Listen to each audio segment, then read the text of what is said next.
You're listening to the podcast Life is a Journey with Jonah Rubin. Today we have a special guest, Michal Shababo. Hello. Hello, Michal. So, we happened to meet. Then I find out that you're a singer-songwriter with... Yeah, that's true. Your first CD was out 2 years ago. What's it called? Breathe It In? Yeah, my first international release, yeah. I wrote out 2 years ago, but I mean, I feel like I'm still releasing it because I worked in it for 8 years. So I'm like, if it took me 8 years to work on it, and at the time I was an extreme perfectionist, which motherhood has cured me of.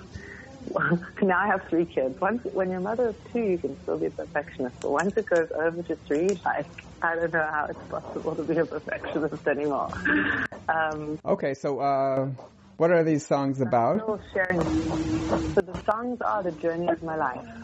The songs really share the journey of my life and the spiritual, philosophical conclusions that I make and have made as I've gone along in my life. And it's a concept album, although each song stands alone, but it starts with the introduction that's dedicated. I wrote when my daughter was a baby, my first daughter, and ends with a song that I wrote when she was born, and that's track 14. And then it really takes 14 songs in one CD. You could have cut this into 2. Why make it 1?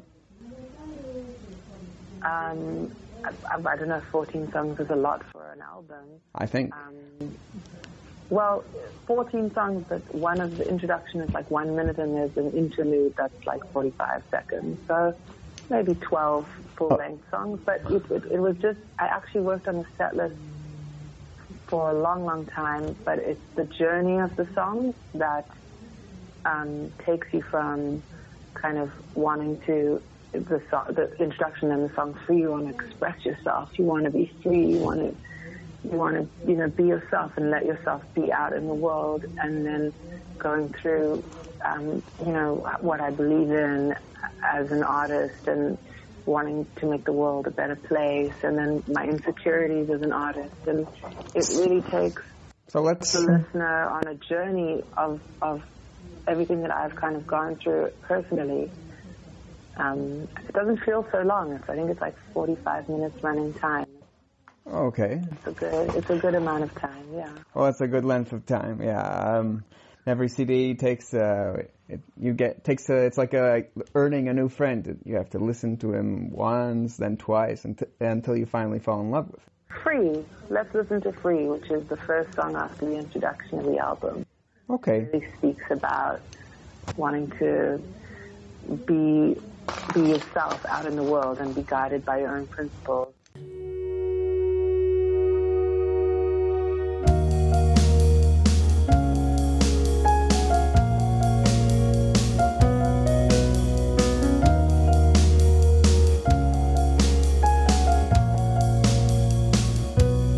Misunderstood. What do you see when you see me? The girl that was good, responsible, got my degrees. Now I'm screaming and I'm crying. So many dreams unfulfilled, and I'm wanting, I'm trying to leave what you call practical.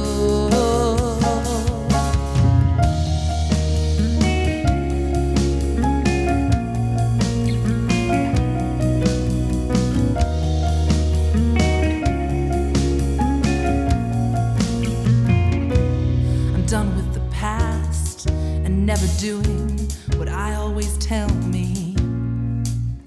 We'll no longer be trapped by what you deem reality. 'Cause it's left me screaming and crying. These man-made dreams unfulfilled, and I'm wanting, I'm trying to leave what you call successful.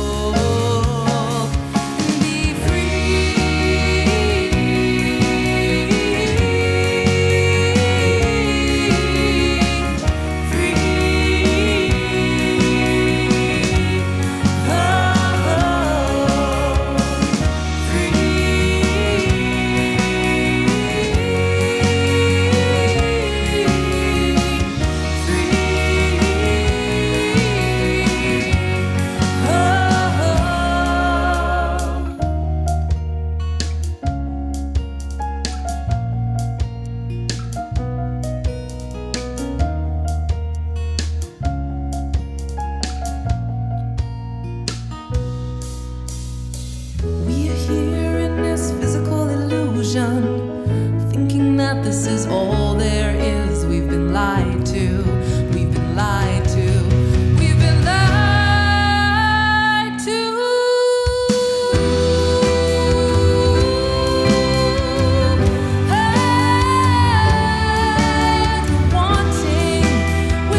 We're back.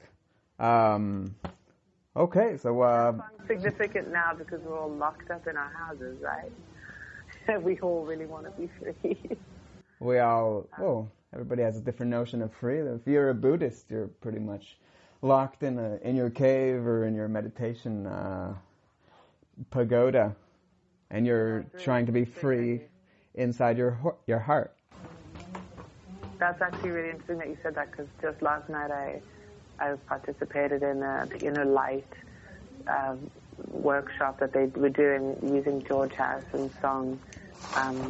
No matter, I'm paraphrasing because I don't know it off by heart, but no matter where, I don't need to leave my house in order to know heaven, to know all things.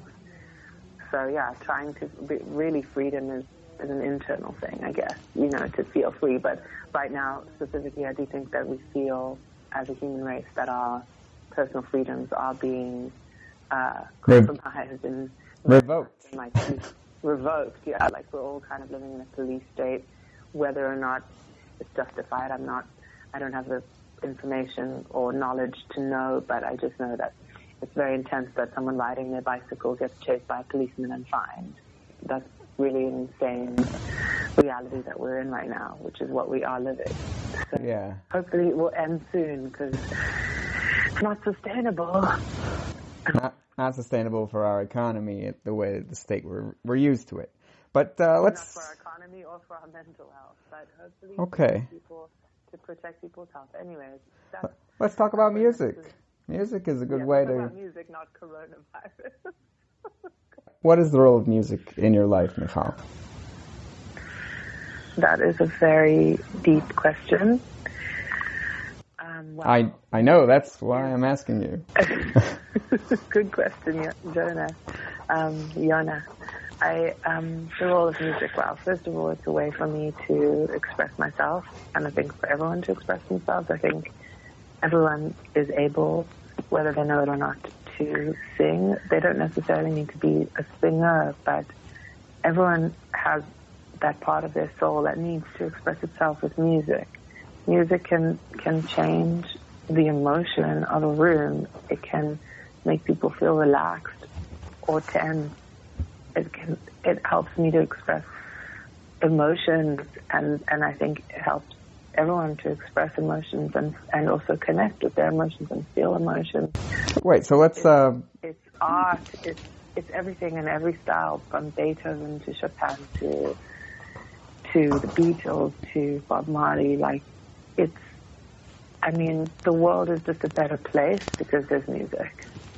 Okay, and it has a different role in every setting. If it's Beethoven and you're listening to a composition and you have a piano in your house because you don't have a CD player, and you're back in Victorian times. But nowadays, when everybody has an opportunity to listen to music, what would you rather do? Listen or pick up the guitar and play? Wow, that's also a difficult question. Depends on the time. I always love to play. But, there's some times when I just feel like, oh, let's just put on Stand By Me or Lean on Me or, you know, kind of classic, you know, music that, you know, so how can I choose? Okay, so it depends on the mood. Music. Yeah. Depends on the mood of the situation, you know, I mean. Okay. But yeah, as long as there's those vibrations, look, live music is nothing like live music. You know, yeah. as good as recordings can be, when you hear a band playing live or even just singing with people around a campfire with a guitar, there's something, it just gets into your soul in a way that, you know, even the best recording might not, just because it's so, you're connecting with people, you know? Yeah. So from that vantage point, maybe live is best, but like, I mean, then of course listening to like a symphony or listening to a Beatles album or what, you know, is also like, it's heaven, so yeah. it's all good.